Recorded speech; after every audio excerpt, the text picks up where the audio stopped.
Buenas tardes a todos. Esta tarde nos ocupamos del proyecto de ley de reforma de la legislación civil y procesal para el apoyo a las personas con discapacidad en ejercicio de su capacidad jurídica. Mañana justamente está convocada la sesión plenaria del Senado, que aprobará el proyecto y lo reenviará al Congreso. Entonces es un momento, me parece adecuado, para tener una visión, una perspectiva general de la reforma, una reforma que afecta a la ley del notariado, al Código Civil, a la ley hipotecaria, enjuiciamiento civil, Código de Comercio, protección patrimonial de las personas con discapacidad, normativa tributaria, registro civil, jurisdicción voluntaria. O sea, una reforma que más que una reforma es un cambio de paradigma y una forma nueva de entender la discapacidad y que trata de adaptar el ordenamiento jurídico español a la Convención Internacional sobre Derechos de las Personas con Discapacidad. Entonces, como este tipo de reformas importantes, pues tenemos que irlas digiriendo poco a poco. Pues hoy vamos a hacer una visión general de este nuevo planteamiento al que nos tendremos que hacer poco a poco idea. Entonces, lo primero es la eliminación de la incapacitación, la derogación de instituciones de representación con la tutela, patria potestad prorrogada, rehabilitada, y también el cambio en cuanto al concepto de capacidad, en el sentido de que las personas mayores con discapacidad, mayores de edad, lo que necesitan no es una representación, sino medidas de apoyo que puedan promover su autonomía, ¿no? Entonces, hoy vamos, como decimos, a hacer una primera aproximación y en el ciclo de conferencias del curso que viene entraremos ya en temas más concretos y para desarrollar aspectos parciales de la reforma. Entonces, hoy nos acompaña como ponente nuestro compañero Federico Cabello de Alba Jurado y la presentación de él la va a hacer Carmen Vela. Bueno, pues buenas tardes a todos. Muchas gracias por su asistencia y para mí es un placer poderle presentar a ustedes a nuestro querido compañero don Federico Cabello de Alba Jurado, que sin duda es una de las voces, yo diría, más autorizadas para poder plantearnos y acercarnos a la cuestión desde este punto de vista general, para que nos hagamos a la idea, como bien decía don Francisco Aranguren, de ese cambio de paradigma que va a suponer las reformas en materia de capacidad. Don Federico Cabello de Alba Jurado es un notario muy comprometido desde el principio, desde sus comienzos en el ejercicio, con el apoyo a las personas con discapacidad, y de hecho en su trayectoria podemos observarlo desde distintos aspectos. Don Federico es notario de Montilla, es director del área social de la Fundación Aequitas, vocal de Foro Justicia y Discapacidad, miembro de la Comisión de Discapacidad y Dependencia del Colegio de Abogados de Córdoba, del Foro de Bienestar Mental de Andalucía y también miembro de la Comisión de Custodia del Territorio del Consejo General del Notariado. Ha participado como docente y ponente en numerosos cursos, jornadas de estudio y divulgación en materias relacionadas precisamente con el tratamiento de la discapacidad, y no solo en el ámbito español, sino también en el ámbito de América del Sur, entre otros en países como Ecuador, Chile, Cuba, Uruguay, Argentina, Perú, Colombia, o ante instituciones europeas y Naciones Unidas o la Agencia Española para la Cooperación y el Desarrollo.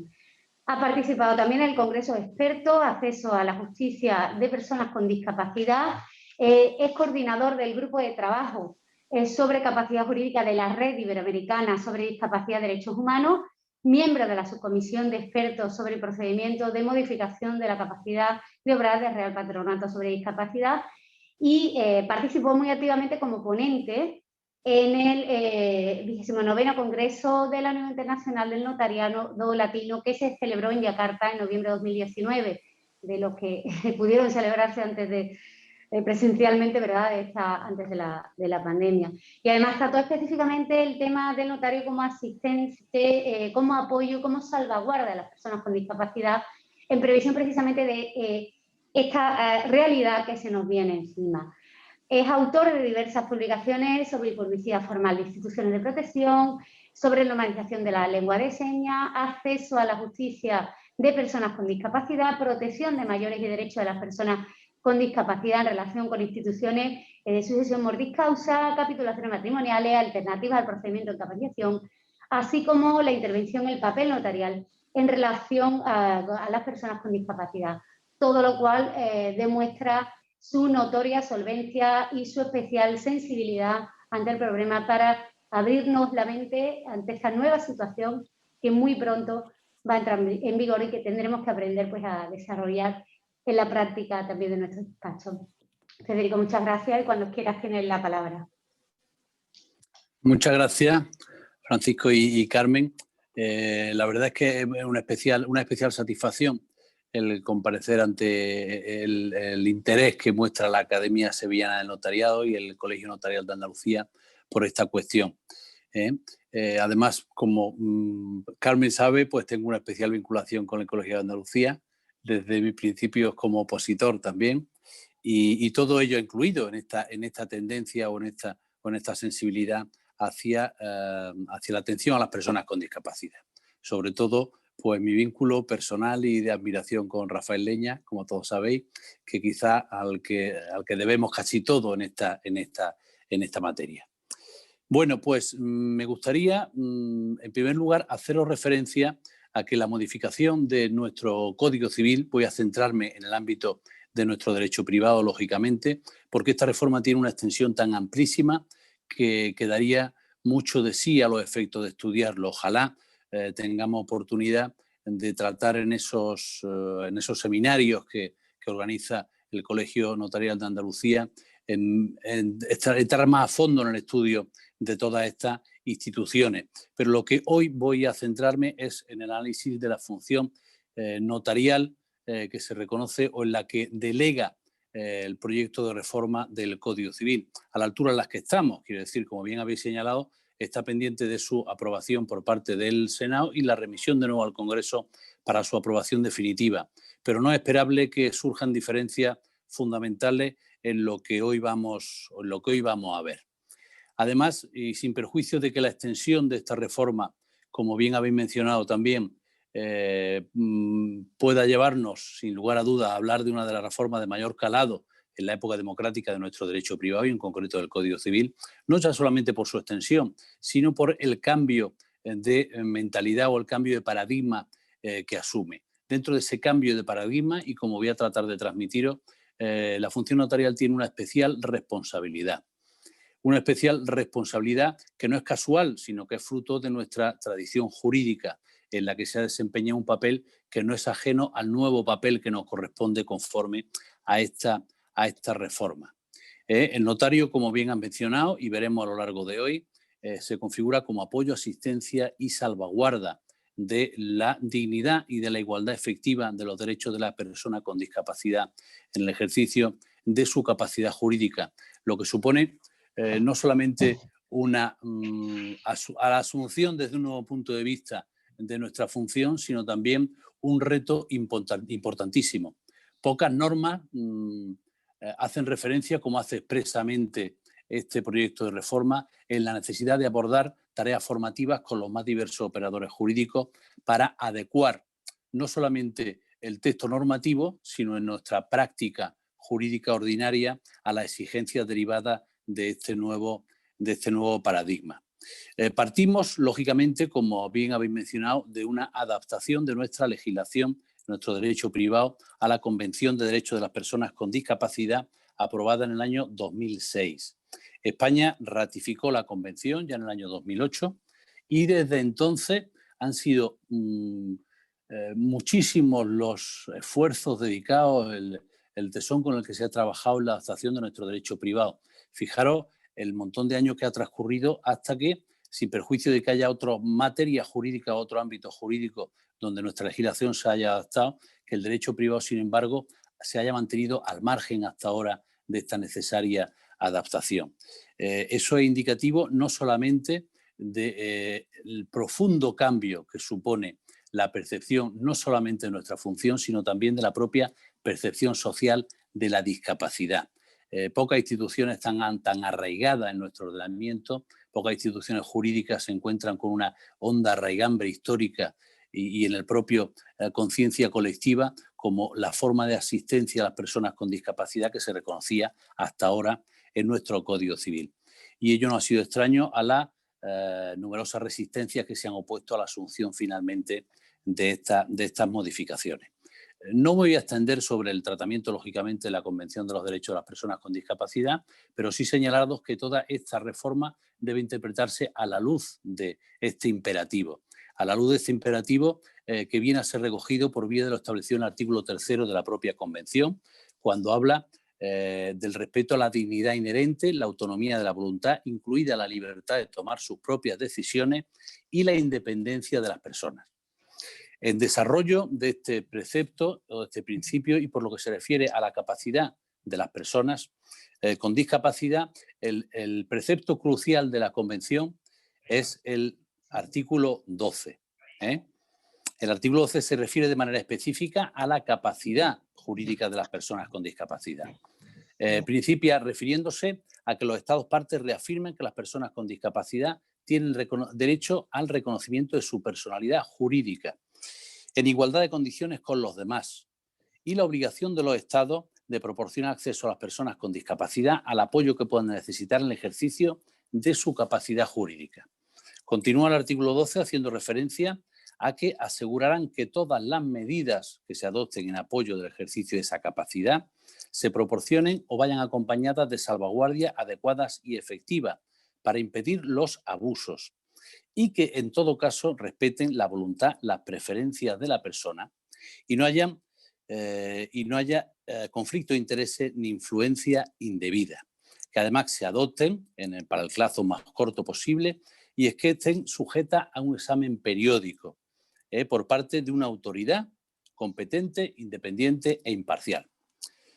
Como veremos, la principal escollo que se plantea desde nuestro derecho privado a la adaptación o la incorporación de estos principios derivados de la Convención es el tratar de conciliar esa autonomía de las personas con discapacidad con el principio o con la seguridad jurídica que les es debida, no solamente a las personas con discapacidad, sino también a todos aquellos que en el devenir de su existencia pues tienen relaciones jurídicas con estas personas con discapacidad. Veremos a ver cómo esa aparente dicotomía entre la autonomía de la voluntad y la salvaguarda de la seguridad jurídica se viene a conciliar por vía de lo establecido en este proyecto. Este proyecto que sin perjuicio de que sea perfectible y que lógicamente requiera un desarrollo en la práctica que supone ese cambio de paradigma, pues en cualquier caso ha de conciliarse como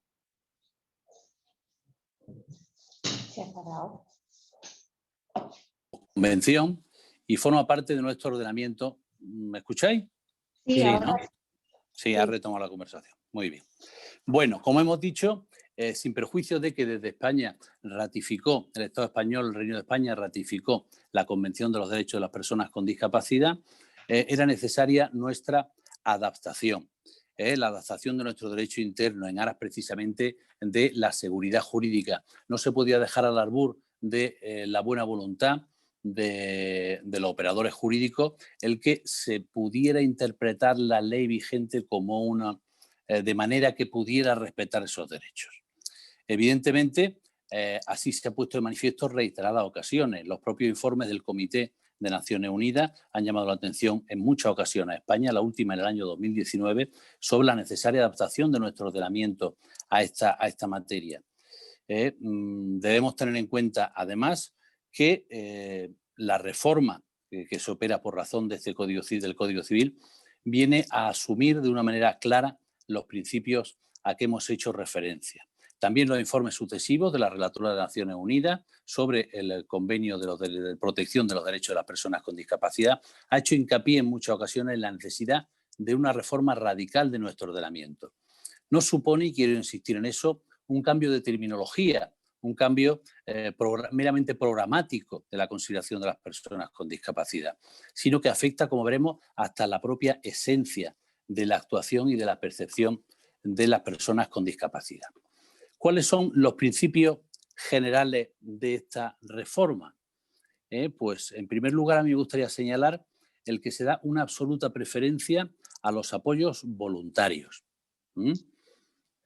Podremos leer en adelante mucha literatura jurídica sobre cuáles son los principios fundamentales de la reforma, sobre cuáles son las principales innovaciones que incorpora, pero desde mi punto de vista uno de los principales es que habrá que estar al respeto a la voluntad, los deseos y las preferencias de la persona con discapacidad, sin perjuicio de que ésta lo exprese, con asistencia y el apoyo que sea necesario y en virtud de los correspondientes ajustes razonables. Ajustes razonables son aquellos medios en virtud de los cuales la persona con discapacidad puede emitir válidamente su voluntad. En el ámbito notarial vienen a imponerse expresamente por la modificación que incorpora la reforma en la Ley Orgánica del Notariado, como ahora veremos.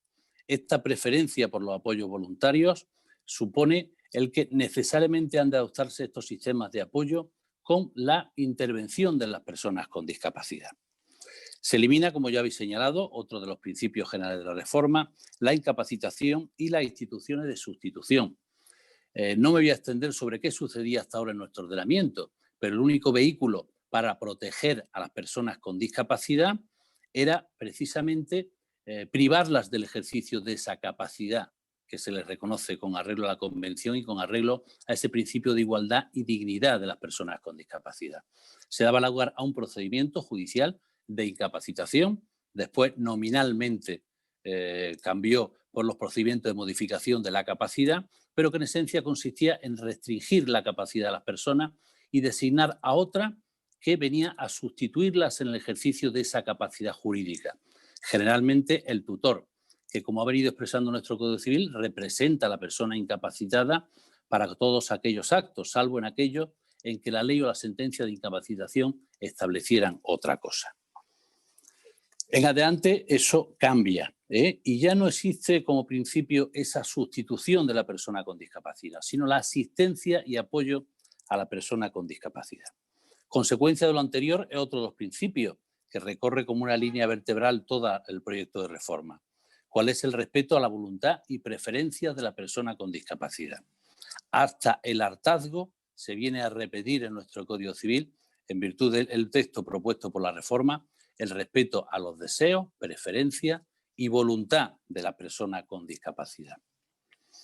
Respecto del punto de vista de la publicidad formal, pues se acude, como yo entiendo que no podía ser de otro modo, y como reconoce el propio preámbulo del proyecto de reforma, a el registro civil como pieza central para hacer efectivo la efectividad tanto de las medidas voluntarias como las medidas judiciales de asistencia y apoyo a las personas con discapacidad. Después volveremos sobre ese tema, pero también aprovecha, y por lo que se refiere a la intervención o la actuación notarial, para reiterar que se prevea y se haga efectivo el acceso de los funcionarios y autoridades públicos que en el ejercicio de su función lo requieran, para tener un acceso directo e inmediato al registro civil. Otro principio que se incorpora es el principio de menor intervención y de revisión periódica. De menor intervención en cuanto que deriva del necesario respeto a la voluntad de las personas con discapacidad, que en cuanto sea posible y a través incluso del ejercicio o de esos ajustes necesarios, deberá respetarse en todo caso. Y de revisión periódica, por lo menos por lo que se refiere a aquellas medidas de apoyo que tengan su origen judicial. Otro principio de los derivados de la ley sería la exigibilidad de ajustes razonables.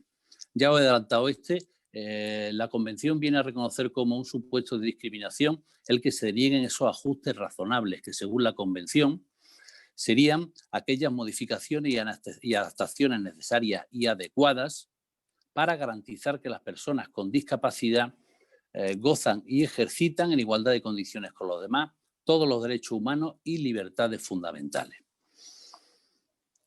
En el ámbito notarial, esto impone una modificación, aunque era algo ya que en la práctica venía reconociéndose con amplitud, una modificación del artículo 25 de la Ley Orgánica del Notariado. En concreto, se refiere en la actualidad o con arreglo al proyecto a que para garantizar la accesibilidad de las personas con discapacidad que comparezcan ante notario, estas podrán utilizar los apoyos, instrumentos y ajustes razonables incluyendo sistemas aumentativos y alternativos, braille, lectura fácil, pictogramas, dispositivos multimedia, intérpretes, sistemas de apoyo a la comunicación oral, lengua de signos, lenguaje dactilológico, sistema de comunicación táctil o cualquier otro dispositivo humano o técnico.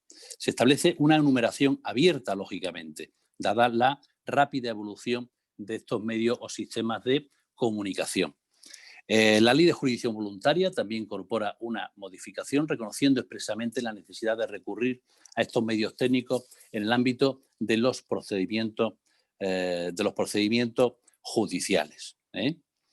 Finalmente, también me gustaría señalar que desde el punto de vista de la intervención judicial y del Ministerio Fiscal, por mucho que amplios sectores hayan manifestado reticencia a los principios derivados de la reforma, alegando una cierta inseguridad de las personas con discapacidad, se sigue permitiendo, como respecto a cualquier ciudadano, y me gusta hacer énfasis en esto, como respecto a cualquier ciudadano, la posibilidad del recurso con una legitimación amplia a la autoridad judicial y a la protección derivada de la intervención del Ministerio Fiscal. No solamente en la regulación de cada una de las medidas de asistencia y apoyo voluntarias o judiciales que reconoce expresamente el Código Civil, sino con carácter, además, general. Se prevé la posibilidad tanto del recurso a la autoridad judicial en caso, habla nuestro propio proyecto de ley, en caso de inadecuación o inexistencia de esos sistemas de apoyo cuando fuera necesario, reconociendo, no obstante, en todo caso, preferencia a lo que dispone la persona afectada, la persona afectada por la discapacidad. El artículo 757 de la Ley de Enjuiciamiento Civil viene a reconocer esa amplia legitimación, ¿de acuerdo? Pero en caso de inadecuación o impropio ejercicio de esos sistemas de apoyo, como respecto de cualquier persona. Ha generado mucha literatura, por ejemplo, la pretendida inseguridad de algunos instrumentos públicos, como los poderes preventivos, en caso para reconocer el Código Civil de incapacidad sobrevenida del poder dante. Pues nada obsta para que, con una legitimación amplia, se puedan revisar instrumentos como este, como sucede, vuelvo a repetir, con relación a cualquier ciudadano y a cualquier persona. Además, por regla general, la sede procesal, sobre eso lógicamente no nos podemos extender, de toda la materia pasa a ser la jurisdicción o el ámbito de la jurisdicción voluntaria. Hasta aquí un poco los principios generales derivados o que inspiran el proyecto. Me gustaría hablar también, y vamos a entrar en análisis, de las disposiciones generales que incorpora el Código Civil en el título 11º del libro primero, que pasa a rubricarse de las medidas de apoyo a las personas con discapacidad para el ejercicio de su capacidad jurídica. La finalidad propia de estas instituciones viene a ser reconocida por vía del artículo 249, cuando hace referencia a que la finalidad de estas medidas de apoyo es permitir el desarrollo pleno de la personalidad y el desenvolvimiento jurídico en condiciones de igualdad.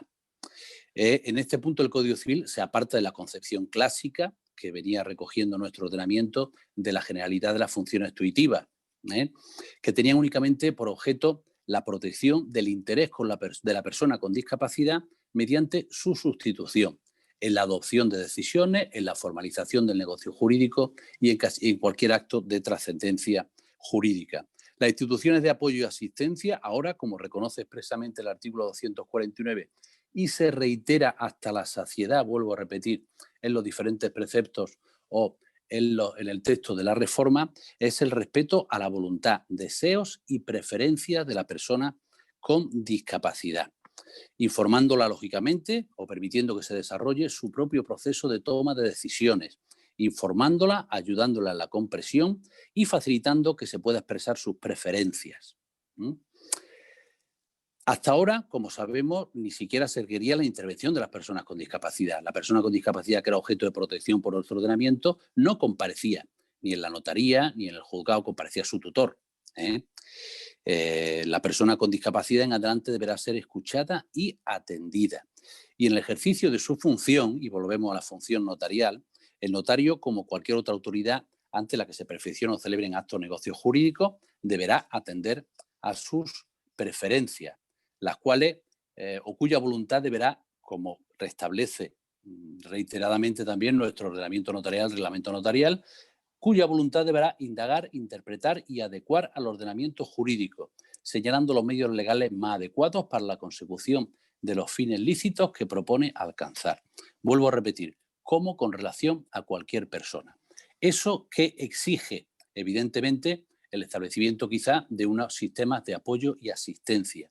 Y además que en todo lo que hemos venido a denominar íter notarial, desde que una persona entra por la puerta de despacho hasta que se otorga el instrumento público, se le pueda dotar de esos ajustes razonables a los que antes hacía referencia el propio artículo 25 de la Ley Orgánica del Notariado, que faciliten que el desarrollo de la función notarial se efectúa con garantías suficientes a los efectos de procurar lo que siempre hemos hecho: asegurarnos de la aptitud, el discernimiento de la persona, asegurarnos de indagar su voluntad y que ésta se adecue al ordenamiento jurídico, estableciendo además, en su caso, las salvaguardas y los sistemas de protección que se consideren necesarios. El artículo 249, además, viene a reconocer que las medidas de apoyo de origen legal o judicial solo procederán por defecto o por insuficiencia de la voluntad de la persona de que se trate, y todas ellas deberán ajustarse a los principios de necesidad y proporcionalidad. Si esas medidas devienen ineficaces o inadecuadas, se prevé el recurso a la autoridad judicial o a la intervención del Ministerio Fiscal. De todo ello deriva que la persona con discapacidad no vaya a quedar sujeta a un sistema predeterminado de apoyos.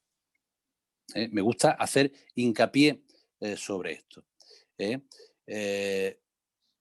No va a quedar sujeta a optar entre una de las diferentes medidas de apoyo legales que establece nuestro Código Civil, que se establecen como supletorias de esa voluntad de la persona con discapacidad, sino que la persona con discapacidad, en su caso, valiéndose de la asistencia y apoyo necesario, va a ser quien va a delimitar con carácter preferente a cualquier otra disposición su sistema de apoyos específicos, ese traje a medida del que llevamos hablando décadas. Por tanto, eso deberá hacerse ante una autoridad que se asegure de la aptitud de la persona para tomar esas decisiones, de que presta su consentimiento suficientemente informado a ello, que conoce las consecuencias derivadas de su actuación y estableciendo en su caso las salvaguardas correspondientes y adecuando la voluntad de la persona a la legalidad de nuestro ordenamiento. Todo eso se hace por imperativo de la Convención a través de una autoridad o funcionario que con arreglo a nuestro proyecto podemos hacer referencia a que sin lugar a dudas, como veremos reiteradamente, es el notario, a través de la función notarial. Esa es, digamos, la línea básica de la reforma. Cuando oigamos hablar de esta reforma habrá quien nos diga la línea fundamental es que la curatela viene a sustituir a la tutela o que la curatela será de asistencia y no representativa, o que deberán determinarse exactamente todas las actuaciones en que sea necesaria la intervención del curador, no como antes, que era todo menos lo que estableciera la sentencia con relación al tutor. Todo eso no son sino consecuencias de lo anterior. Lo principal de esta reforma, el cambio fundamental que se produce en nuestro ordenamiento, es que a través de la intervención notarial es cómo se establecen los sistemas preferentes de apoyo y asistencia a las personas con discapacidad. Solamente en aquellos supuestos, y así lo hace referencia la propia reforma, en que a pesar de todos los esfuerzos que puedan hacerse, no sea posible determinar la voluntad, deseo o preferencias de la persona, el apoyo puede contener funciones representativas, es decir, que sustituya a la persona con discapacidad.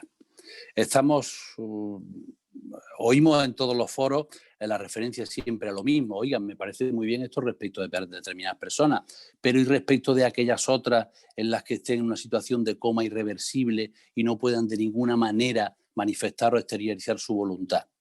La Convención, a mí me gusta entender que en este caso se refiere no a privar de la capacidad, sino a la imposibilidad de exteriorizar esa voluntad, que son dos cuestiones que parecen o llevan a la misma consecuencia, pero son claramente distintas.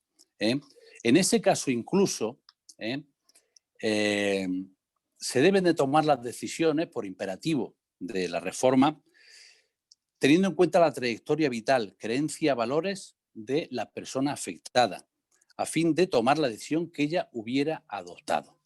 ¿De acuerdo?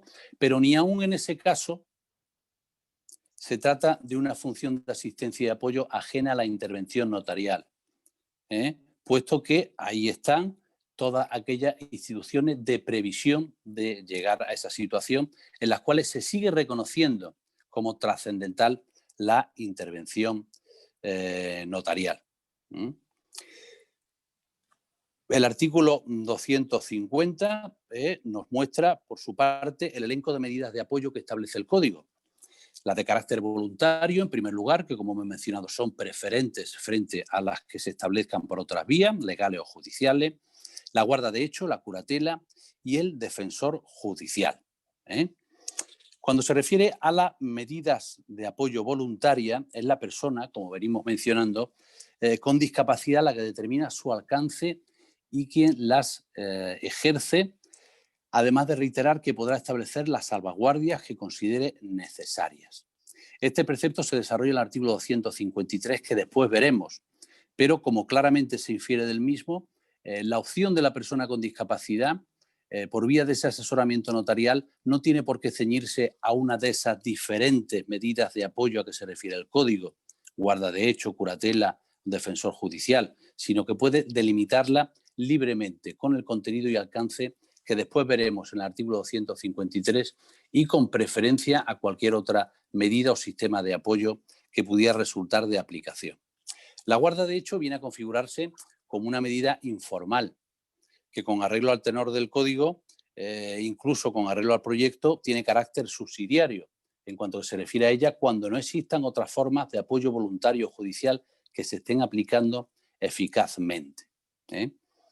El propio Código prevé que esta guarda de hecho pueda asumirse con funciones o facultades representativas, no solamente de asistencia o apoyo. Pero me parece que es criticable que la guarda de hecho no pueda conciliarse o coexistir con otras formas de asistencia o apoyo, cualquiera que sea su origen. Después volveremos a ella, pero la guarda de hecho no consiste en reconocer o establecer ex novo un sistema de apoyo o protección, sino reconocer que se viene ejercitando con anterioridad, con asiduidad.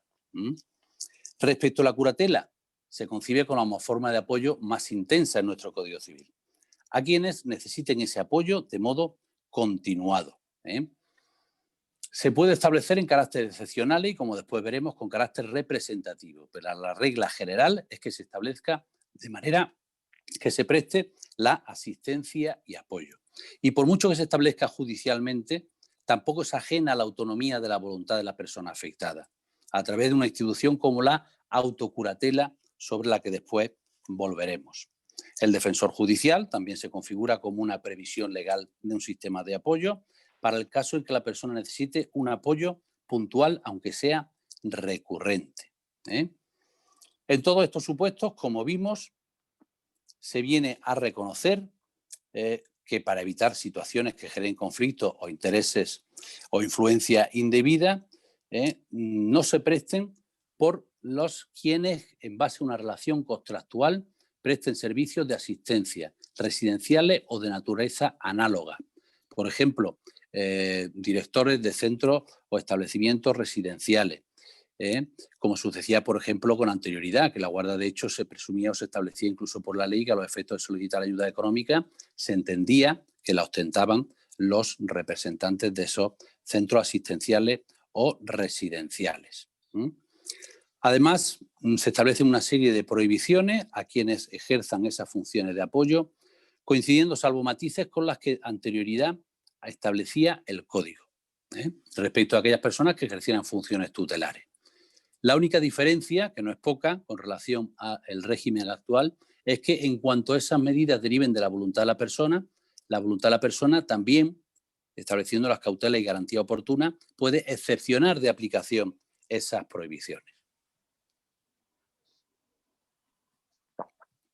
Una de las inquietudes fundamentales, y enlazando con lo que antes veíamos sobre necesaria provisión de seguridad a estas situaciones, es la manifestada desde siempre por los padres en atención a los menores o a los hijos con discapacidad, sean mayores o menores de edad.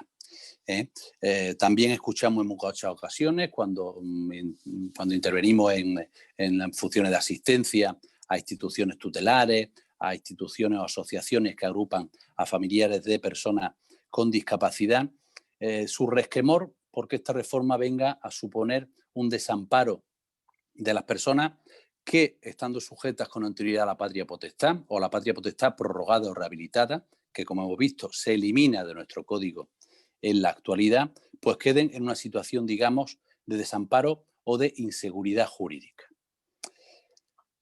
Esta situación pues viene a preverse por la nueva legislación de varias maneras.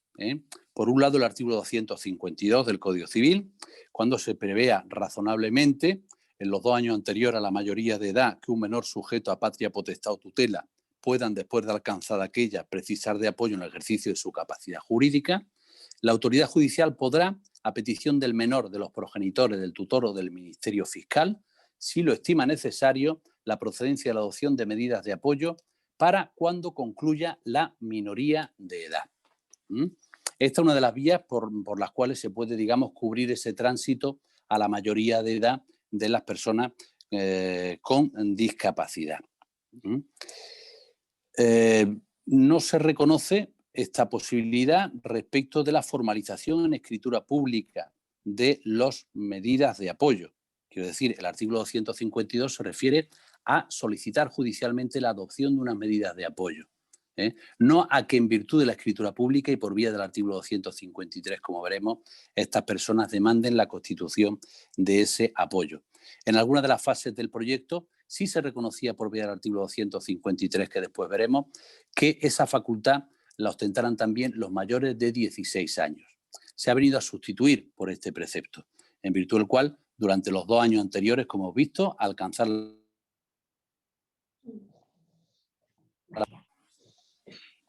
Perdón, ya ha vuelto. Se podrán solicitar judicialmente, pero limitado, ya digo, a esas instituciones judiciales de apoyo. Para el caso de que la persona mayor de edad haya alcanzado, para que la persona afectada o la persona con discapacidad haya alcanzado la mayoría de edad, deriva el régimen general que después veremos del artículo 253.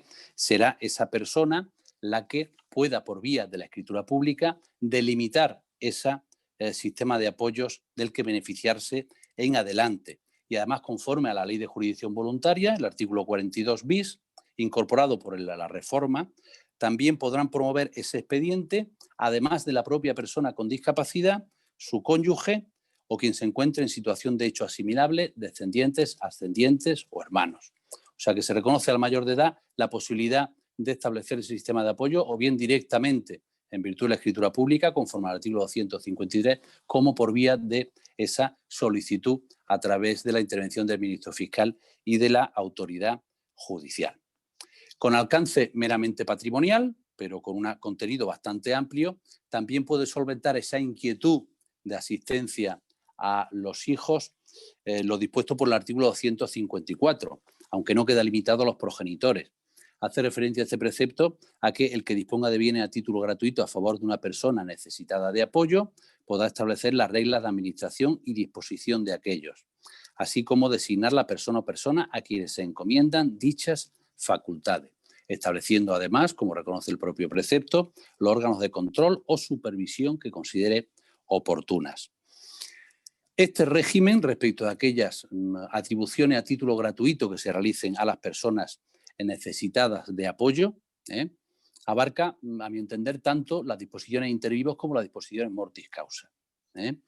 Y del contenido de este precepto, pues resulta no solamente una regla concreta en cuanto al destino de los bienes, sino también un sistema de apoyo con carácter extenso. Incluso el destino de los bienes cuando falte esta persona, por vía de una atribución sucesiva del disfrute o la titularidad de estos bienes, con finalidad incluso análoga, después lo veremos, a la sustitución ejemplar que reconocía nuestro código y que en adelante también queda excluida, como después veremos. Para acabar, el artículo 255 establece una norma de cierre en virtud de la cual aquellas personas que necesiten de apoyo en el ejercicio de su capacidad y carezcan de él, esta función será asumida provisionalmente por la entidad que en el respectivo territorio ejerza estas funciones de protección y asistencia a las personas con discapacidad o necesitadas de este apoyo. Y me gustaría entrar ahora y dedicar un buen rato del que disponemos al artículo 253 del Código Civil, que a mi entender y desde el punto de vista no solamente notarial, sino desde el punto de vista del sentido de la reforma, es el nudo fundamental de todas estas cuestiones. La totalidad del proyecto de modificación del Código Civil se inspira en la asunción de un principio claro que ya hemos visto, el respeto a la voluntad de la persona con discapacidad, en el ejercicio de su autonomía en la toma de decisiones a través de las medidas de apoyo y asistencia que respeten su voluntad, deseos y preferencias, evitando influencia indebida y dando preferencia a estos apoyos a los que se establezcan con un origen distinto, legal o judicial, sin perjuicio de que en caso de inadecuado ejercicio pues se pueda recurrir, como también es una línea vertebral de todo el proyecto, a la intervención del Ministerio Fiscal y de la autoridad judicial. Ello es consecuencia de lo dispuesto en el artículo 12 de la Convención directamente, que viene a ser prácticamente incorporado literalmente a este precepto. Se centra el nuevo paradigma en el reconocimiento de la capacidad en igualdad de condiciones con los demás, con las salvaguardias adecuadas y efectivas que impidan los abusos, conflictos de intereses e influencias indebidas, mediando la intervención de una autoridad u órgano judicial independiente e imparcial. Pues bien, ¿quién es esa autoridad independiente e imparcial a través de la cual se ejercen esas funciones de apoyo, asistencia, salvaguarda adecuada y efectiva, que aseguran al mismo tiempo el respeto a la voluntad de las personas con discapacidad y su seguridad?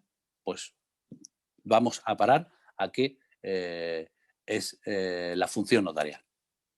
Esa es la principal novedad y la principal responsabilidad que se nos incorpora por vía de este proyecto de ley.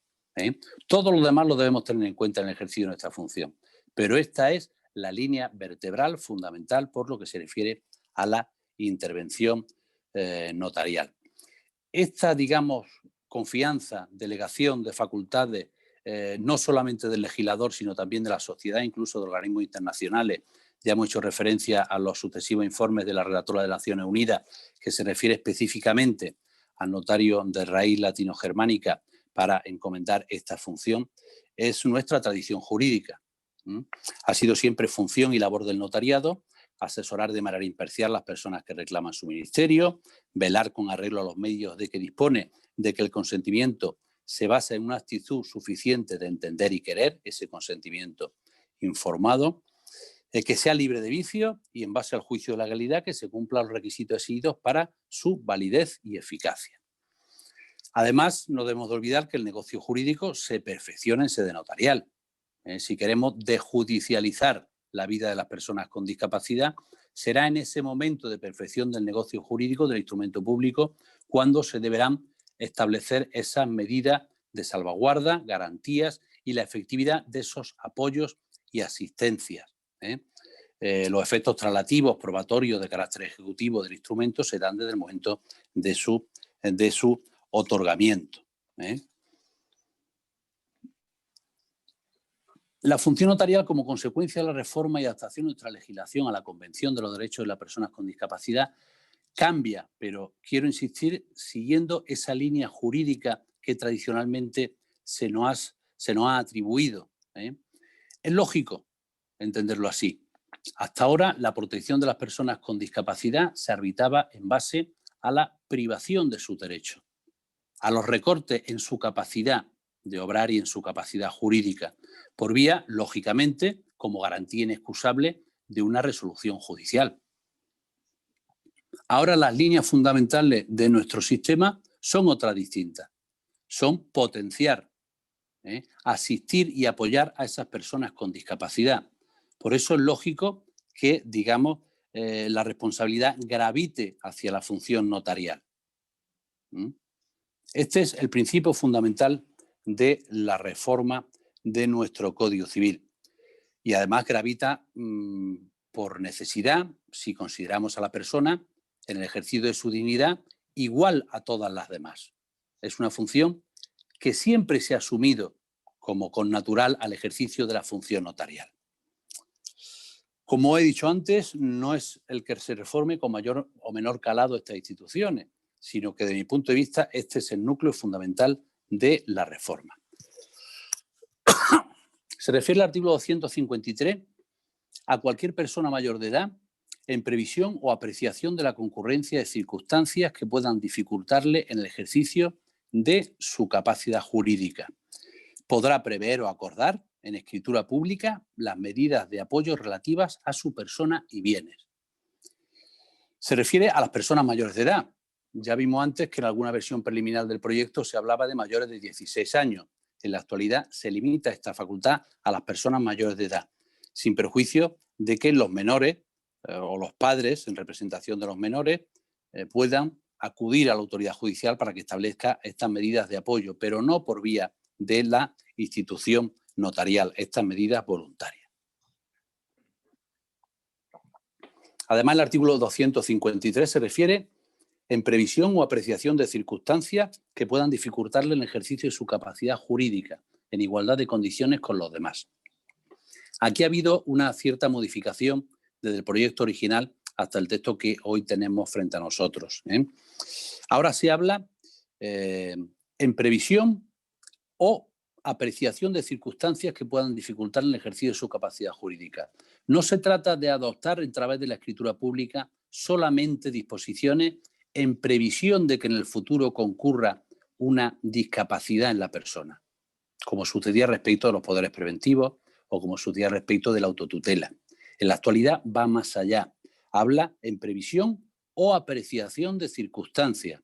Esto se ha incorporado en la versión última del proyecto y da idea de que no solamente se podrá establecer antes o en previsión de que se llegue a la situación de discapacidad, sino aun cuando concurra esa circunstancia que dificulte el ejercicio de su capacidad jurídica. Estas medidas se pueden establecer con carácter preventivo, por tanto, pero también cuando concurre ya la discapacidad y con un alcance no solo patrimonial, sino también personal. Se reserva la adopción de estos sistemas de medidas voluntarias a la escritura pública, a la intervención notarial, por esas sucesivas y esas mencionadas razones, a esas razones a las que me he referido antes. Si nos damos cuenta, no se acude ni al documento administrativo, ni siquiera se remite a la posibilidad o la necesidad de acudir a un procedimiento judicial, aun cuando en ese procedimiento judicial se impusiera un necesario respeto a la voluntad de las personas, como sucedía antes con anterioridad al sistema anterior, sino que con la asistencia y con la intervención notarial se podrá no solamente optar por uno de estos diferentes regímenes de asistencia o apoyo, sino también por delimitar uno específico y concreto respecto de la persona con discapacidad. Además, no debemos olvidar que conforme a este mismo precepto, solo en defecto o por insuficiencia de estas medidas de naturaleza voluntaria y a falta de guarda de hecho que suponga apoyo suficiente, podrá la autoridad judicial adoptar otras supletorias o complementarias. Hasta ese extremo se da, digamos, un reconocimiento a la intervención notarial en estas funciones a que vengo haciendo referencia. En cuanto al contenido, se podrá establecer el régimen de actuación, las personas que la ejerciten, facultades de las mismas.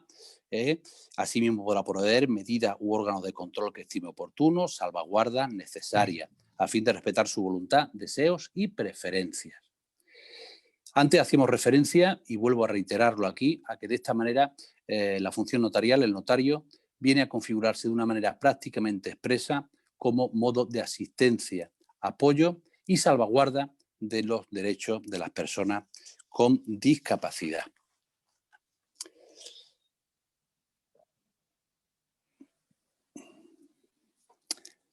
Eso impone, lógicamente, una interactuación con la persona con discapacidad a través de los medios técnicos que vimos viene a incorporar el artículo 25 de la Ley Orgánica de Notariado y en el futuro se vaya incorporando por la evolución técnica de estas materias. Al margen de esta, digamos, nudo de la proyecto por lo que se refiere a la intervención notarial, me gustaría hacer una referencia, siquiera, a alguna de las instituciones que reconoce nuestro Código Civil como medida de asistencia y apoyo. Me parece que teníamos una duración prevista de 1 hora aproximadamente respecto de este evento. Tenemos como unos 10 o 15 minutitos, ¿no, Carmen? Sí, muchas gracias. Bueno, en cuanto a los poderes y mandatos preventivos, supone una novedad del Código Civil el hacer una regulación sistemática de esta materia, que se incorpora en los artículos 256 a 262, sin perjuicio de que el artículo 1732, en sede de mandato, venga a reconocer implícitamente y asumir esta misma institución de manera análoga a lo que se hacía con anterioridad. Se viene a distinguir claramente, como se hacía por la doctrina, entre el poder que se da para el caso de discapacidad y el poder que se da para que subsista a pesar de la apreciación de esa discapacidad. En ambos casos, necesariamente este poder deberá constar en escritura pública. Una muestra más de la confianza social, de la confianza que al legislador supone la intervención notarial. Además, otra muestra de confianza en el proyecto viene a reconocerse que, si bien el contenido vendrá a estar determinado por la voluntad de la persona, como no puede ser de otra manera y como venimos recogiendo, en aquellos supuestos en que sea necesario para acreditar que concurren las circunstancias en virtud de las cuales inicia su eficacia este poder preventivo, se puede acudir al acta de notoriedad, ¿de acuerdo? Que en su caso, y dependiendo del contenido, lógicamente, podrá incorporar ese informe pericial. Y en cuanto a su contenido, a grandes rasgos, el artículo 258 se refiere al mismo contenido común a todos los apoyos constituidos de forma voluntaria y que ya hemos visto reconoce el artículo 253. En cuanto a su extinción, pues habrá que estar a la voluntad del poder dante y no se extingue por el mero hecho de haberse constituido otra forma de apoyo voluntaria o judicial, ¿de acuerdo? Será, en su caso, de la propia voluntad de revocación del poder dante o de la resolución judicial por la que se establezca esa medida de apoyo, en virtud de lo cual cesará el efecto del poder preventivo. Bueno, el notario debe remitir al registro civil de oficio la comunicación de haber otorgado cualquiera de estos documentos.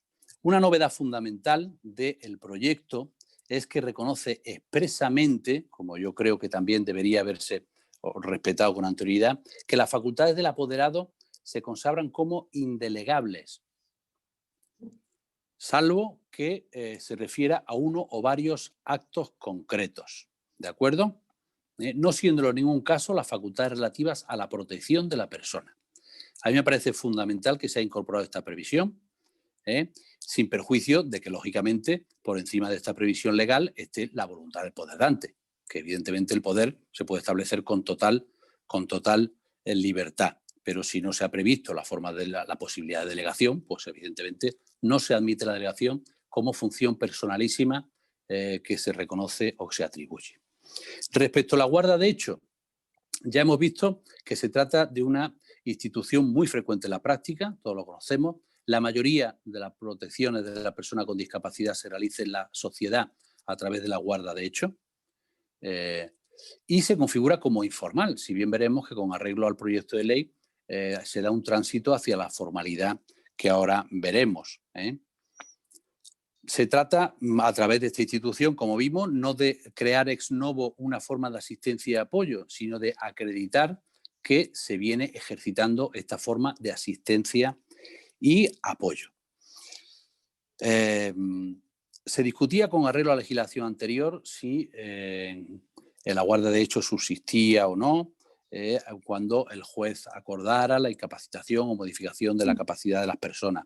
Esto se soluciona en el proyecto, haciendo referencia a que la guarda subsistirá incluso si existen otras formas de apoyo voluntarias o judiciales. Evidentemente, a través de las resoluciones o de las disposiciones voluntarias de la persona se podrá excluir esta guarda de hecho, lógicamente. También lo podrá acordar la autoridad judicial en base a la función superior de vigilancia que le corresponda. El artículo 263, y por lo que se refiere a la intervención del guardador de hecho, incorpora también una serie de novedades. Se refiere a que cuando la actuación del guardador sea representativa, o sea, cuando sustituya la actuación de la persona con discapacidad, deberá recabar para su actuación autorización judicial. Implícitamente se reconoce que esta actuación del guardador de hecho puede ser de asistencia y apoyo, pero también representativa. Además, el guardador de hecho requiere autorización judicial cuando se trate de actuaciones en las que sea exigible para el curador representativo, según lo que después veremos establece el artículo 287. Aquí hay una cierta, digamos, se acude a dos criterios distintos para acudir a esa necesaria autorización judicial, cuando se ejercen las facultades del guardador con carácter representativo y, por otro lado, atendiendo al contenido de esas actuaciones, por remisión a lo que establece el artículo 287 respecto del curador representativo. En fin, hay que conciliar esos dos criterios, digamos, y siempre que el curador intervenga en representación de la persona con discapacidad, pues deberá acudir a esa acreditación formal de su derecho. En cuanto a la actuación del guardador representativa y cómo se acredita, se incorpora una previsión al respecto, en cuanto que sería necesario pues el establecimiento de un reconocimiento de esa guarda de hecho a través de la correspondiente expediente dictado un procedimiento de jurisdicción voluntaria. Se obvia cualquier referencia a el acta notarial que muchos venimos utilizando para acreditar esta función de guarda de hecho.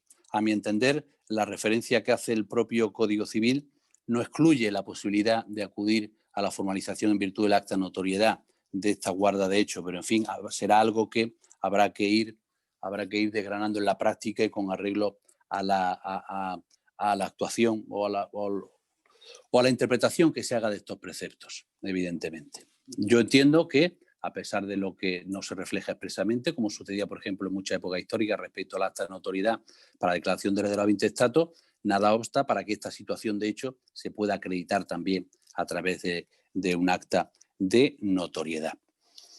Finalmente, el artículo 264, si lo confrontamos sobre todo con el artículo 304 del Código Civil vigente, del todavía vigente, da idea del cambio de paradigma que establece el Código Civil. En pocas palabras se puede decir tanto. El artículo 304 se refería a que no podrán ser impugnados los actos realizados por los guardados de hecho si se hacen en beneficio o interés de la persona con discapacidad.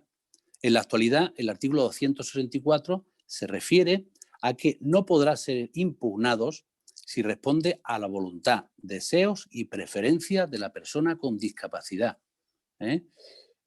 Hacer una idea, esto lógicamente queda fuera del ámbito de nuestra actuación notarial estricto sensu, ¿no? Pero da idea del cambio de paradigma que incorpora conforme a la jurisprudencia ya reiterada del Tribunal Supremo, en el sentido de que la actuación de estas figuras de asistencia y apoyo debe atender siempre a los deseos, preferencias y voluntad de las personas con discapacidad, más que a esa concepción clásica de atender meramente a su interés. Respecto de la curatela, pues la curatela, como os he dicho con anterioridad, se configura como una forma más intensa de protección y apoyo. Algunos autores hablan de que la institución estrella, por lo que os vengo diciendo, ni muchísimo menos. La institución estrella de la reforma son las medidas voluntarias de asistencia y apoyo que se formalizan por vía notarial. La curatela, fijaros, se expresa en el artículo 269 que la autoridad judicial constituirá la curatela mediante resolución motivada cuando no exista otra medida de apoyo suficiente para la persona con discapacidad. O sea, es subsidiaria frente a cualquier otra forma de asistencia y apoyo que se establece en nuestro código. Quizás sea uno de los peligros de la práctica jurídica a partir de ahora, el remitirse a una curatela más o menos representativa para eludir ese recurso a medidas voluntarias o a otra forma de asistencia o apoyo. Ahí debemos estar nosotros también, creo yo. La resolución judicial por la que se constituye la curatela deberá determinar los actos para los que la persona requiere la asistencia del curador en el ejercicio de su capacidad jurídica, atendiendo a sus concretas necesidades de apoyo, que deberán fijarse de manera precisa. O sea, hay que enumerar en la resolución judicial aquellas actuaciones en las que sea necesaria la intervención del curador.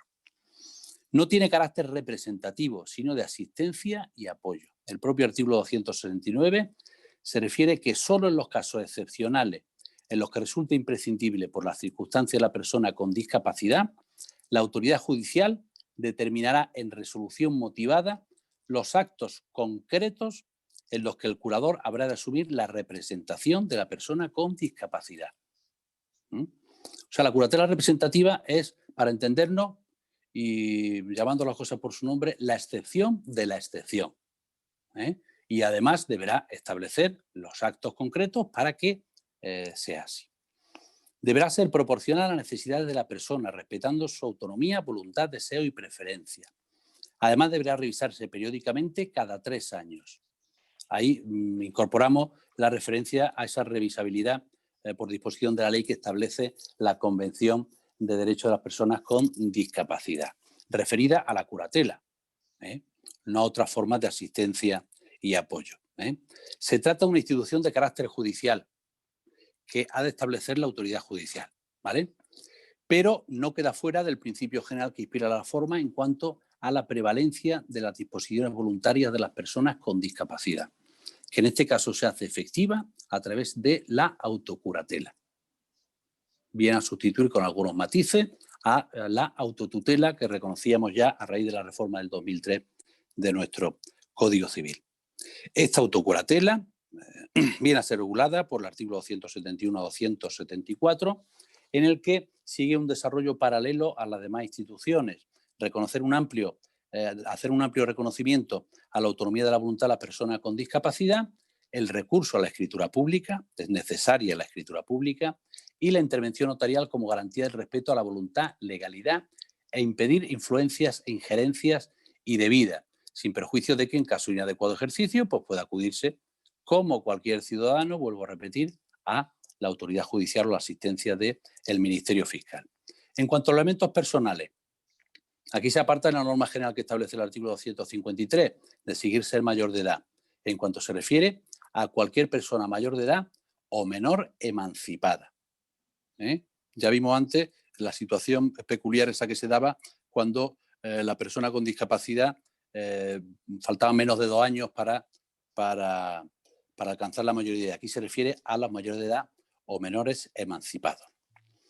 Lo ordenado en la autocuratela vincula, salvo resolución motivada y excepcional, a la autoridad judicial, por lo que se reconoce esta autonomía de la voluntad, pero lógicamente sin salir del marco de la regulación que respecto a la curatela se establece esta institución. Además, otro aspecto que podemos señalar frente a lo establecido en el artículo 253 respecto a las medidas voluntarias es que el artículo 271 se refiere a la autocuratela para referirse a personas en previsión de la concurrencia de circunstancias que puedan dificultar el ejercicio de su capacidad. O sea, da a entender que nos encontramos con una institución de previsión por si en el futuro concurre alguna circunstancia o alguna patología discapacitante, no cuando ya ha concurrido. A mi entender, esto se aparta un poco de lo que reconoce nuestro código y el proyecto como línea general. Quizás sea por ese devenir del proyecto, anteproyecto, otro nuevo proyecto, en el que esa previsión se incorpora en el artículo 253, pero quizás se olvidó incorporarla en el régimen de la autocuratela. Ojalá el paso por el Senado del proyecto pues suponga la asunción de ese principio. Se recurre de manera exclusiva a la hora de formalizar este documento a la escritura Y además, como novedad también, se expresa la posibilidad de que la facultad de designar a un curador puede ser delegada. Se puede delegar con arreglo a ese instrumento público de autocuratela, tanto en el cónyuge, hablo del Código Civil, como en otra persona. A mi entender, aquí también hay un cierto... se ha colado esta referencia, porque si puede ser cualquier otra persona, sobra cualquier referencia al cónyuge, evidentemente, ¿eh? Lo único que lo explica es quizá, como sucede respecto de los poderes preventivos, la cesación de la convivencia o la disolución del matrimonio pudiera dar lugar a la extinción de esta, o a la pérdida de eficacia de esta designación, pero sobre eso guarda silencio el proyecto. Además, incorpora también la posibilidad de nombramiento de sustituto y una preferencia para el caso de nombramiento de varios, ya sean documentos sucesivos o en el mismo instrumento. Al tratarse de un instrumento público notarial, yo creo que el notario debe de evitar el recurso a estas dudas en cuanto a la interpretación, en cuanto al orden sucesivo, simultáneo del ejercicio de estas funciones de curatela. En cuanto al contenido, pues se repite lo mismo que venimos viendo con relación a todo lo anterior. Autonomía de la voluntad, respeto a ese deseo, voluntad y preferencia, sin perjuicio de que se pueda recurrir a la autoridad judicial en caso de inadecuado ejercicio. Y finalmente, la autorización judicial, conforme al artículo 287, se refiere al curador que ejerza, y esto me gustaría que lo tuviéramos todo en cuenta, se refiere a la necesidad de autorización judicial respecto del curador que ejerza funciones de representación. Esto podríamos interpretarlo en el sentido de que el curador que no ejerza funciones representativas y que meramente ejerza funciones de asistencia y apoyo no necesita autorización judicial. El texto del código no admite ninguna duda. Es decir, se habla del curador que ejerza funciones de representación, no al curador que sea mera asistencia o apoyo de la persona con discapacidad. Comparando el artículo 287 del proyecto con el artículo 271 del Código Civil, pues resultan algunas diferencias. Requieren autorización judicial los actos de trascendencia personal o familiar, en todo caso, enajenación de bienes o derechos, aclara algunos de sus extremos, vienen delimitados claramente en el propio precepto, que viene a reiterar además que la enajenación de los bienes se puede realizar mediante venta directa, salvo que el tribunal considere otra opción. Atribuir bienes a título gratuito, disponer de bienes a título gratuito, salvo los que tengan escasa relevancia económica o carezcan de especial significado personal o familiar. No se precisará autorización judicial para el arbitraje de consumo. Tampoco será necesario para interponer demanda en nombre de la persona con discapacidad cuando sea esta misma la que inste la revisión judicial de los apoyos y de su sistema de ejercicio. Se incorpora a la limitación de dar y tomar dinero a préstamo el prestar aval o fianza, consecuentemente con la trascendencia patrimonial que pueden tener estas actuaciones. Y también a celebrar contratos de seguro de vida, renta vitalicia y otros análogos, cuando requieran inversiones o aportaciones de cuantía extraordinaria. Se incorpora como novedad frente al régimen anterior, seguro de vida, renta vitalicia y otros análogos. En cuanto a la partición de la herencia o división de la cosa común, se identifica en este caso la curatela representativa y el defensor judicial. No necesitarán autorización judicial la partición de la herencia o la división de la cosa común realizada por el curador representativo. En ningún caso por el curador o por la persona con discapacidad asistida del curador. Volvemos a lo mismo de antes, habla del curador representativo. Pero una vez practicadas requerirán aprobación judicial. Además, si hubiese sido nombrado un defensor judicial, deberá obtener la aprobación, salvo que se hubiese dispuesto otra cosa para hacer el nombramiento.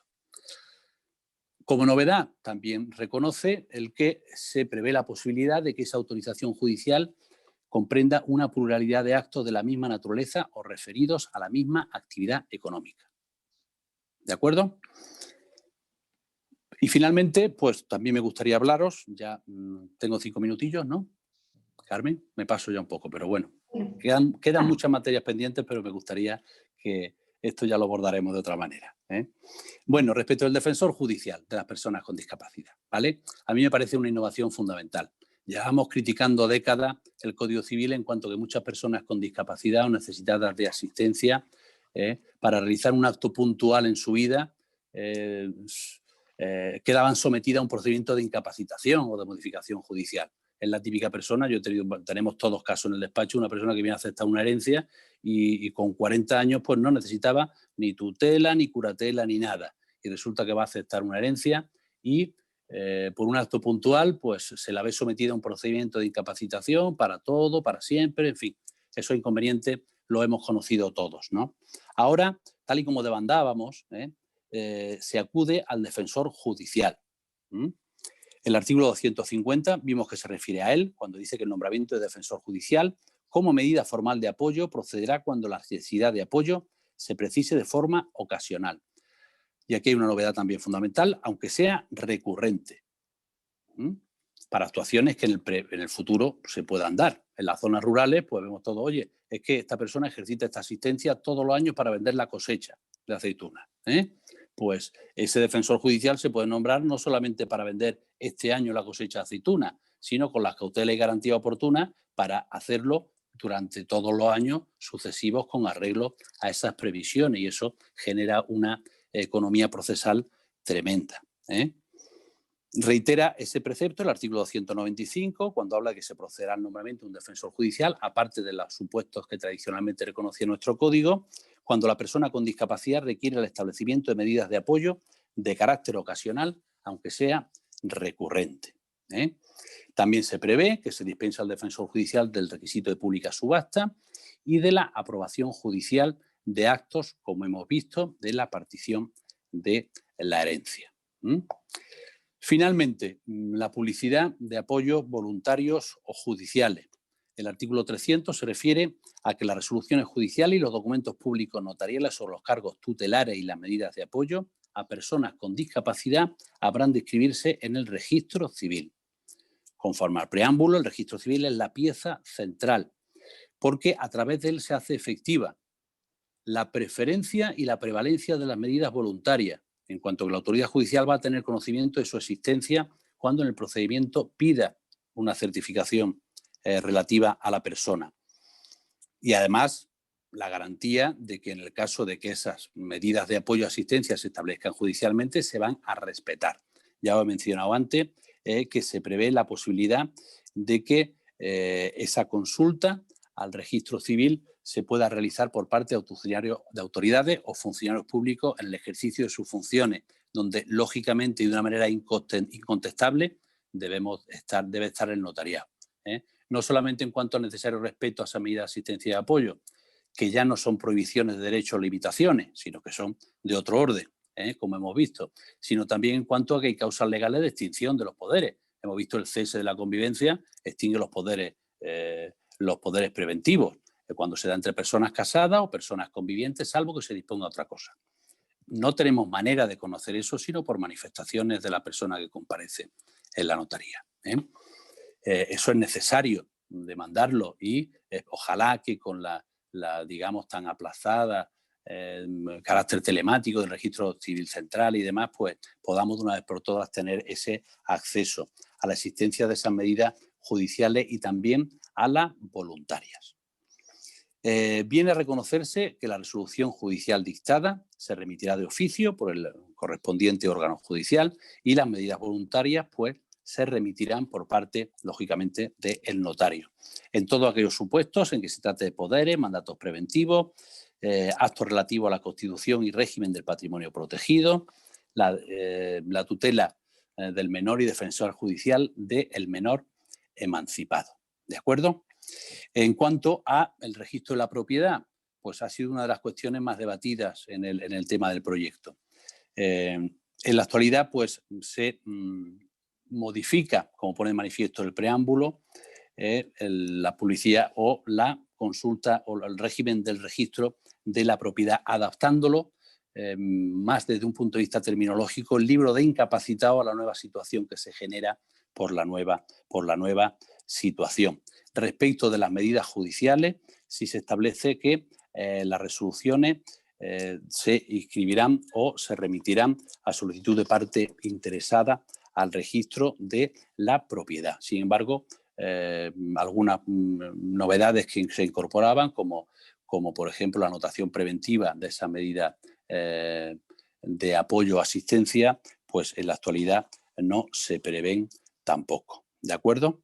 Además, el asiento del libro sobre administración y disposición de bienes inmuebles, que es como se llama ahora ese libro de incapacitados que tradicionalmente era objeto de regulación del Código Civil, pues hace referencia a que solamente expresará la existencia y contenidos de las medidas el órgano judicial que la haya adoptado y los datos de referencia de la resolución, no afectando, por tanto, a las medidas voluntarias de apoyo.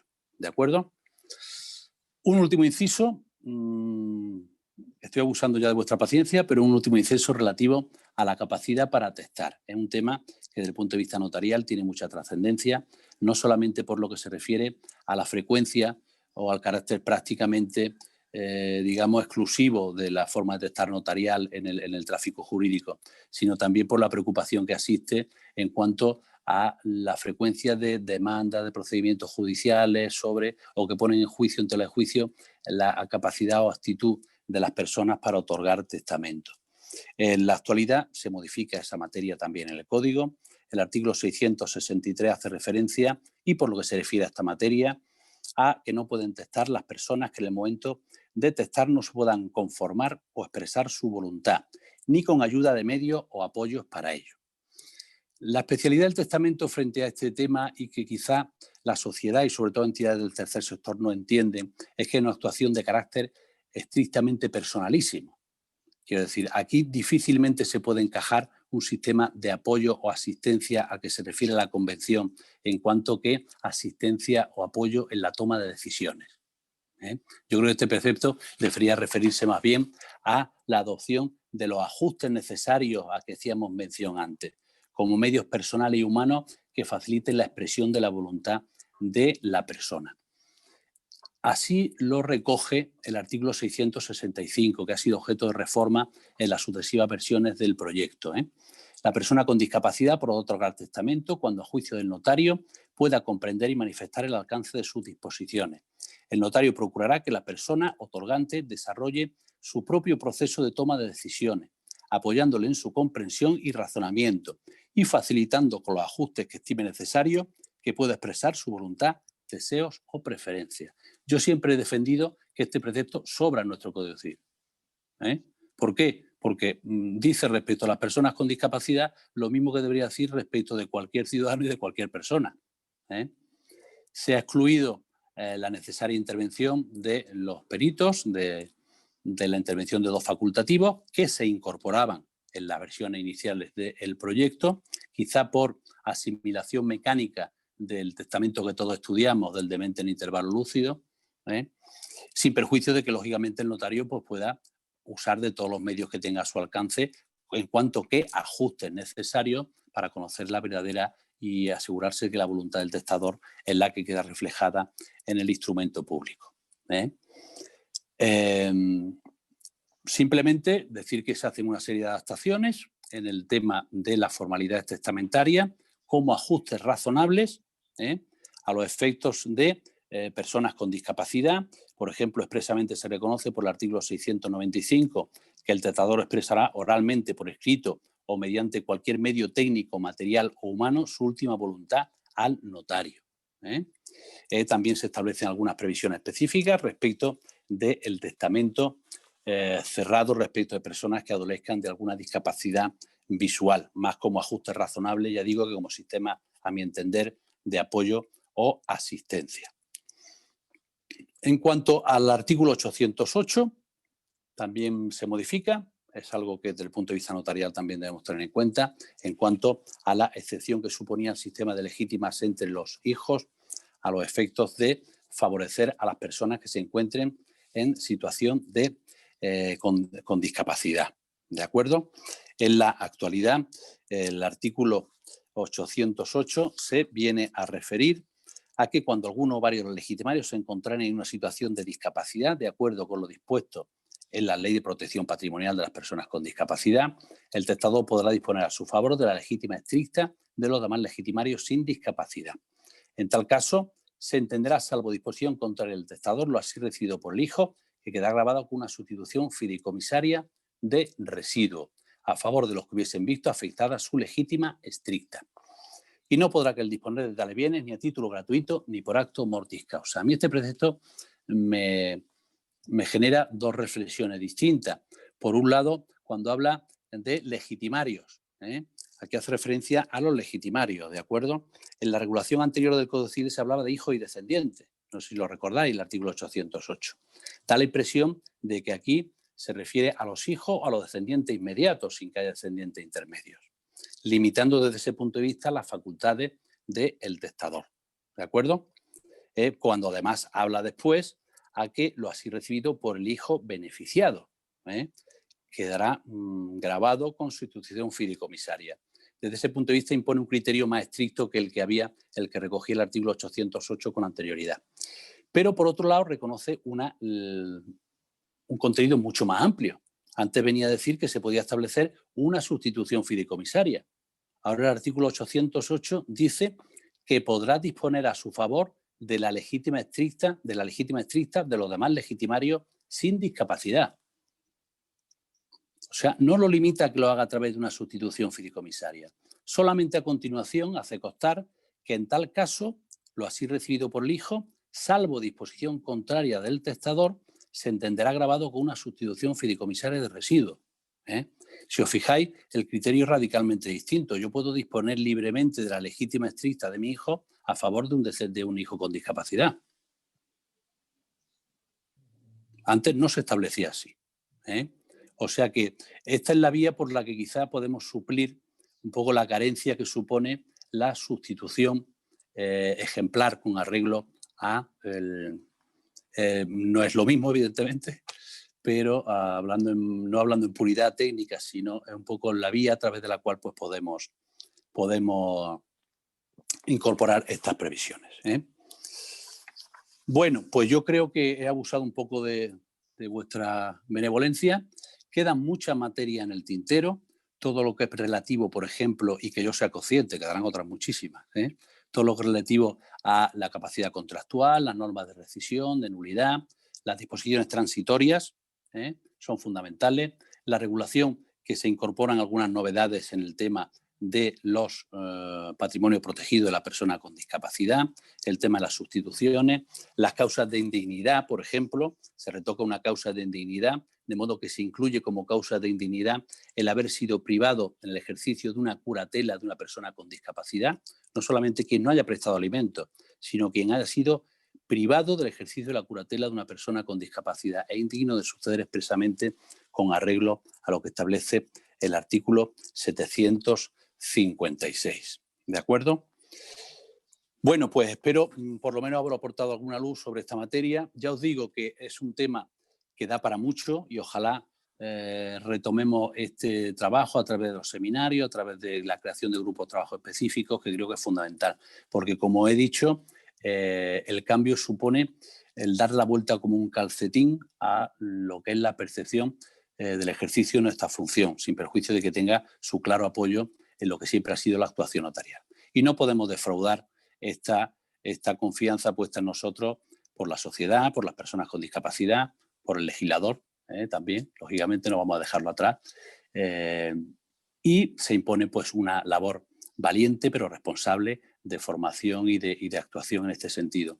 Pocas leyes como esta, yo por lo menos no he conocido ninguna, como a lo mejor tampoco la he estudiado como esta, prevén expresamente la necesidad de colegios profesionales, de operadores jurídicos, del ministerio, de direcciones generales, de promover de una manera adecuada la formación y la asunción de estos principios, porque tengo la clara convicción de que igual que con arreglo a una legislación mala como era la anterior se podían hacer las cosas mejor, también con una legislación buena, aunque mejorable como la que vamos a tener a partir de ahora, se pueden seguir haciendo las cosas mal. ¿De acuerdo? Pues muchísimas gracias a todos. Muchas gracias. Muchas gracias, Federico. Simplemente apuntar que claramente el cambio de paradigma es evidente y que yo creo que aquí los notarios tenemos que dar todo lo que somos capaces porque, como tú bien has comentado, va a depender mucho también el funcionamiento de esas resoluciones que se vayan dictando por los tribunales, pero con nuestro propio quehacer debemos demostrarle que precisamente hay que poner en valor esa capacidad, ese desarrollo de libre personalidad y no acudir como una vía de escape a decir yo me quito de problemas y que sea lo el que decida. Es un cambio total y radical de perspectiva y tenemos que darlo a conocer así entre todos los compañeros y que todos pues vayamos al unísono en ese sentido. Me parece fundamental. Pues nada, como academia también nos comprometemos a ayudar a esa difusión y a profundizar en el próximo curso en esta ley. Muchas gracias. Muchísimas gracias. Gracias a vosotros. Adiós.